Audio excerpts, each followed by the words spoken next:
Ladies and gentlemen, welcome to another episode of Hypeman's AFL Uncensored, where every subject on or off the field is topic for conversation. In this episode, we're going to cover some breaking trade news.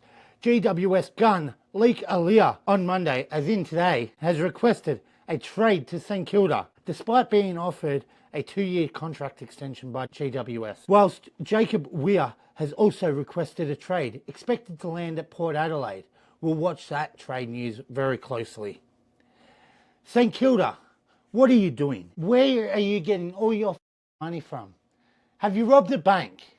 Please let the other clubs know where you have this vault of money from, because you are offering contracts and picking up players that you may not even have requested. Where is it all coming from? And again, I ask the question, where does this leave St Kilda going into 2026?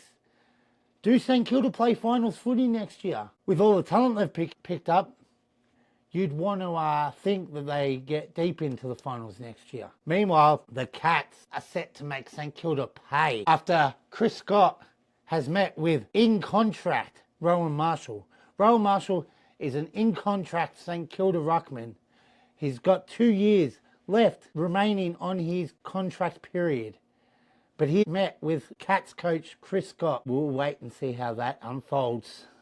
But it could be that Rowan Marshall leaves St Kilda and they do not have the deadly duo of Marshall and De Koning for the first round in 2026. Meanwhile, in coaching news, Nathan Buckley has a big decision to make in the coming 2 weeks before the prelim finals. Buckley is set to make a coaching call before next week's prelims. But the question remains, does he want to be with the Demons or with the Devils? Which job will he take? Buckley is among 6 contenders shortlisted by Melbourne, along with James Kelly, Stephen Kin from Geelong, Brendan Lade from Western Bulldogs, Hayden Skipworth from Collingwood, and Daniel Gian Saracusa from Essendon. They will all have interviews this week as the Demons want to secure the top job by the prelim finals weekend. But the Devils are also in the mix to grab Buckley's services before they enter the competition in 2028. Where do you reckon Buckley's going to end up?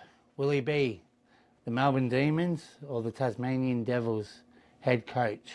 He hasn't coached since 2021 after leaving the Collingwood job, and he's got media responsibility. If he takes the Devils job, that allows him to fulfill his media commitments into next year. If he takes the Demons job, they'll want him to start straight away, and he will have to leave his media commitments. A lot of questions, not many answers. We'll wait and see what Bucks decides in the next 2 weeks. AFLW update for round 4. On Saturday, Melbourne dominated Richmond at Casey Fields, winning by 37 points as Richmond's winless season continues. Gold Coast beat GWS by 19 points, securing Gold Coast's first win of the season, whilst keeping GWS also winless. Carlton down the Dogs at Icon Park by 16 points. Hawthorn win over St Kilda and Cairns to round out Saturday's games. On Sunday, Brisbane just won over Adelaide at Norwood Oval by 3 points.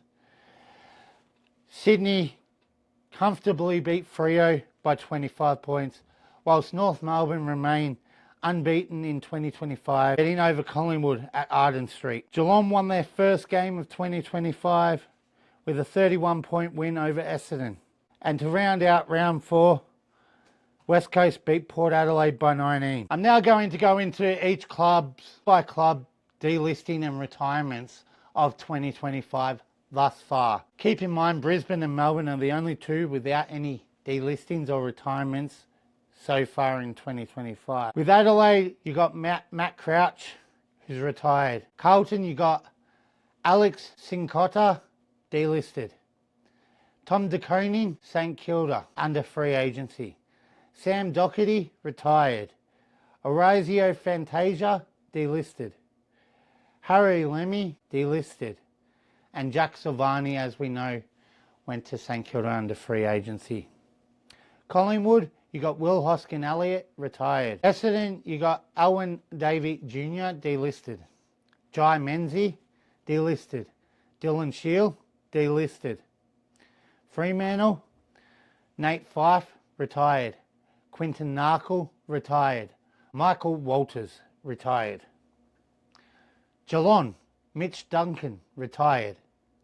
Gold Coast, Sam Lemmings, retired. David Swallow, going to finish out the season while Gold Coast are in the finals, but retired. GWS, you got Callan Ward, retired.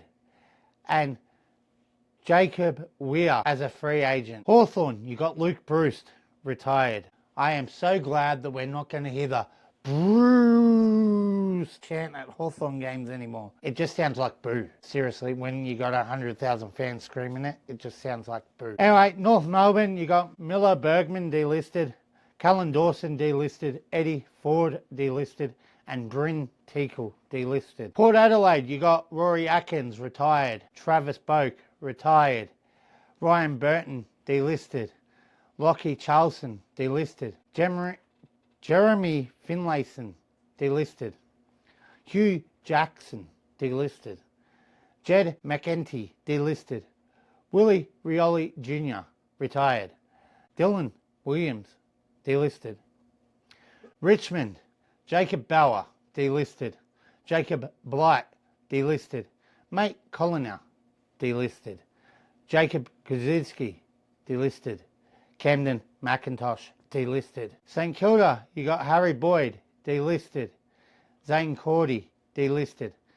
Angus McLennan, delisted. Sydney, you got Robbie Fox, delisted. Aaron Francis, delisted. Indy Kirk, delisted. Caleb Mitchell, delisted. And Ben Patton, delisted. West Coast, you got Jaden Hunt, retired. Callum Jamieson, delisted.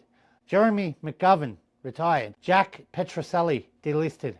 Locke Rawlinson, delisted. Dom Sheed, retired. Western Bulldogs, you got Taylor Duryea, retired. That rounds out the 2025 delistings and retirements this year.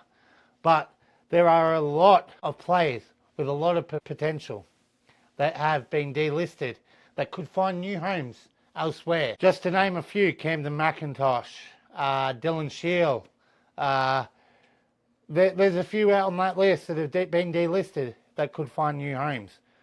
We will be watching this trade period very closely to see where all the delisted players land, if they land anywhere. All right, we're going to jump into a semi-final review. 2 games this weekend. You got Adelaide versus Hawthorn at Adelaide Oval, and you got Saturday night Q Clash, Gold Coast versus Brisbane at the Gabba. To start us off, minor premiers Adelaide to take on informed Hawthorn in a second home final at Adelaide Oval.